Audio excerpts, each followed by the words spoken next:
Escándalo mundial por filtración de documentos de una firma panameña. Pero debió llamarse Panama Papers. Lo discutimos.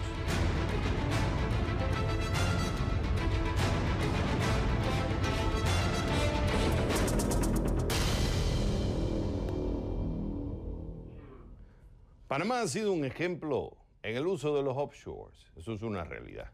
Y esta industria, que incluye bancos, firmas de abogados, inversionistas, está en el medio de escándalos en un centenar de países. ¿Pero se justifica llamarlo Panama Papers?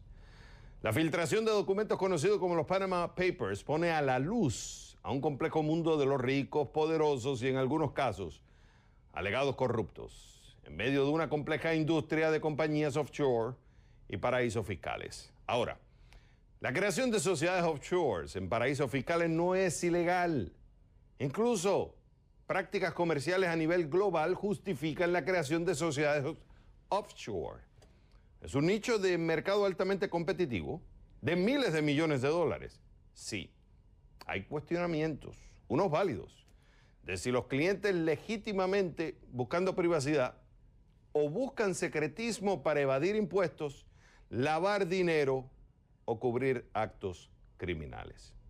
Pero, ¿por qué llamarle Panama Papers?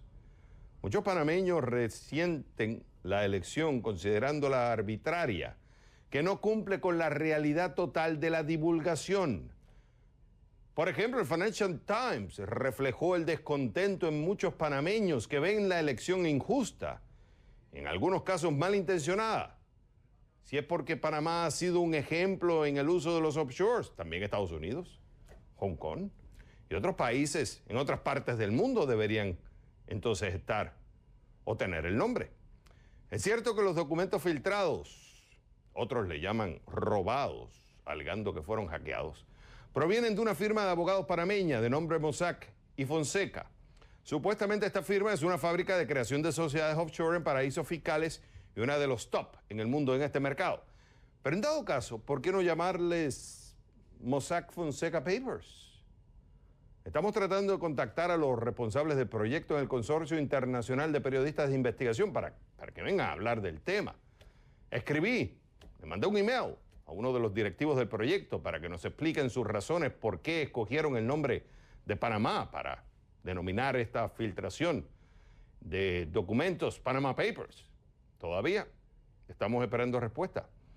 Ok, con esto en mente, ¿fue acertado usar el nombre de Panamá para referirse a la filtración de documentos publicados por el Consorcio de Periodistas Internacionales de Investigación? Vámonos con Luis Manuel Botello, del International Center for Journalism. Luis, como siempre es un gusto tenerte en el programa. Ok, vamos a ir por parte. Yo te quise traer, porque tú eres un caballo de batalla en el tema de la investigación periodística, el tema de los programas. Pero primero vamos con los hechos. ¿Ustedes de alguna forma en el International Center for Journalism han estado involucrados en esta filtración de los documentos? Gracias, Javier, por la invitación. Bueno, directamente no tenemos ningún tipo de decisión editorial, pero el centro, como tú sabes, trabajamos alrededor del mundo fortaleciendo el periodismo a todos sus niveles y utilizando nuevas tecnologías. Y sí, el centro ha sido un vínculo para poder entrenar a periodistas de investigación en todos los temas, desde los temas ambientales hasta los temas relacionados con la corrupción y la transparencia, temas de seguridad digital. En este caso los Panama Papers, ¿hay alguna relación de ustedes con algunos de los miembros periodistas involucrados en la filtración?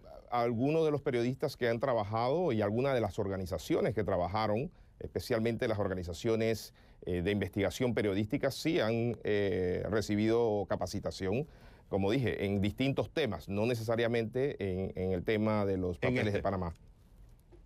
Ok.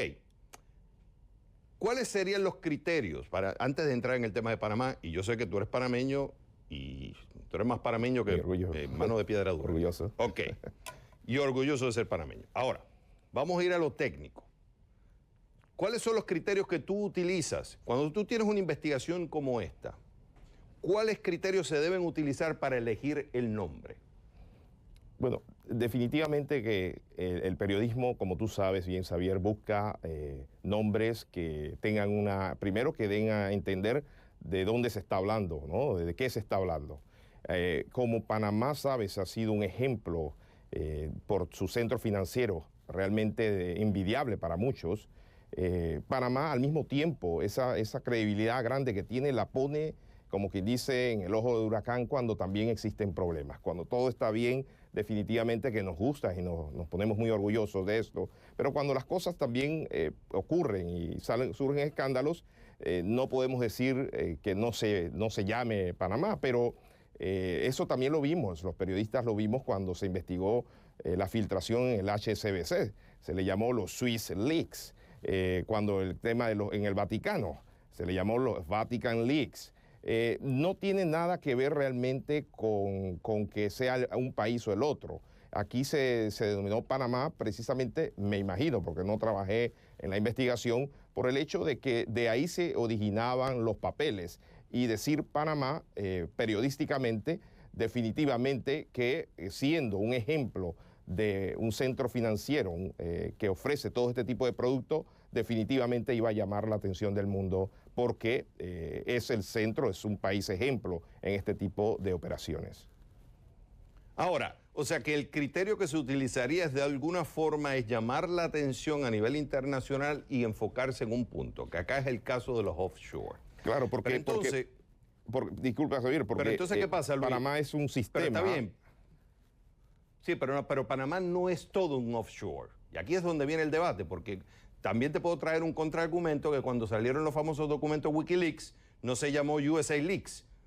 Y cuando salieron los famosos papers de Vietnam, se llamaron Pentagon Papers, no se llamaron USA Papers. Entonces, a lo que voy es esto. Si queremos concentrar en el tema de la discusión de los offshore, Panamá no es solo offshore. Y aquí es donde viene el debate. Entonces yo digo, si el criterio que vamos a usar es llamar la atención, y lo que estamos llamando la atención es con documentos que podrían probar el uso de instrumentos legales para prácticas ilícitas como terrorismo, sex offenders, evasión impositiva.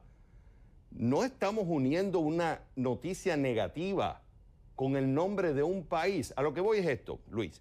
Si somos tan exigentes en la rigurosidad en los medios de comunicación, en el periodismo de investigación, ¿por qué no usamos esa misma rigurosidad cuando elegimos un nombre? Porque tú y yo hemos tenido este debate y tú dices, hay que concentrarse más en la forma, en el contenido, no en la forma.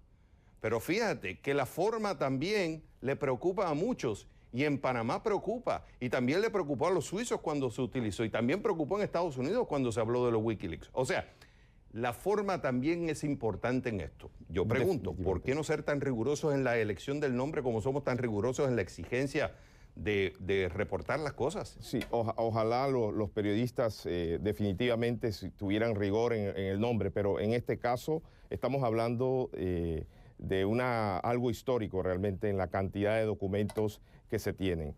Millones de documentos en un contenido relevante para el mundo, para el sistema financiero. Realmente va más allá de Panamá, ¿no? Si habría que ponerle otro nombre, se le pudiera llamar el mundo financiero Leaks o con otro nombre, pero surge de que Panamá es un ejemplo para el mundo en materia financiera. Eso yo creo que no hay duda en eso.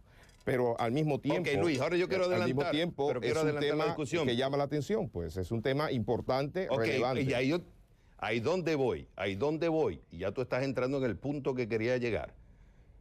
Entonces los nombres no son una decisión de rigurosidad periodística, sino son una decisión política. No necesariamente. Que puede ser también llevado con una agenda. No necesariamente, Xavier. No Mira, te voy a traer este argumento. Swiss Leaks, que lo trajiste. Al final eran sobre documentos que estaban en el banco HSBC. Pero ¿cuál era el argumento? Hacer público el secretismo bancario. Y algunos critican, es irónico, que se critique del secretismo bancario a Suiza cuando el primero que está abogando por eso es Estados Unidos. Entonces, ahora mismo pasa con Panamá.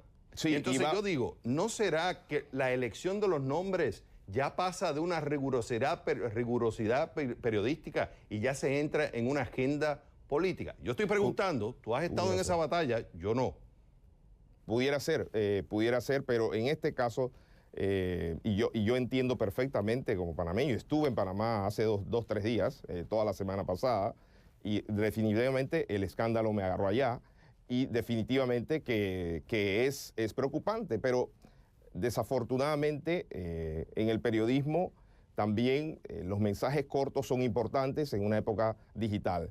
Y el tema de papeles de Panamá, tal vez a mí no me hubiera gustado, obviamente, pero es la decisión, y realmente el tema de las revelaciones, el contenido, es lo que yo creo que es lo importante aquí. ¿Hay algún problema o no hay ningún problema? ¿Está la información en contexto o no está la información en contexto? Yo creo que ahí es donde realmente se entra el problema.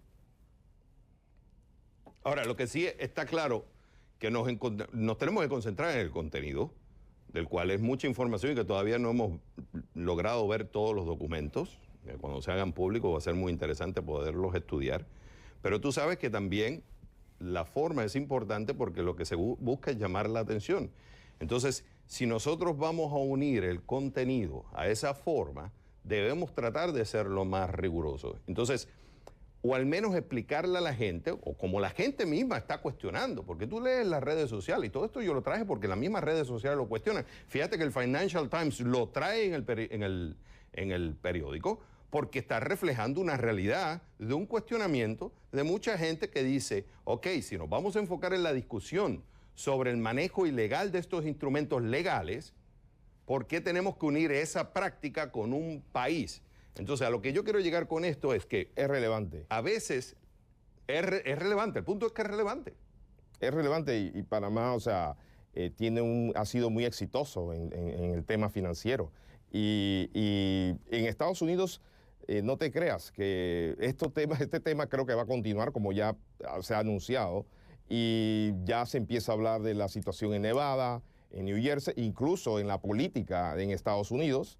Vimos hoy una información de personas ligadas a las campañas políticas con cierta relación con bancos en Rusia. Entonces, esto creo que da mucho por hablar. Hubiera podido tener muchos nombres, y definitivamente si hubiera tenido otro, hubiera sido mejor, pero el hecho es que hay una información bien fundamentada, hay información relevante, y eso era lo que tenían que hacer los periodistas, tratar de poner información en contexto, y que diera a entender un tema mundial que no solamente compete a Panamá, y que había que tocar precisamente por lo relevante que es el tema para todo el mundo.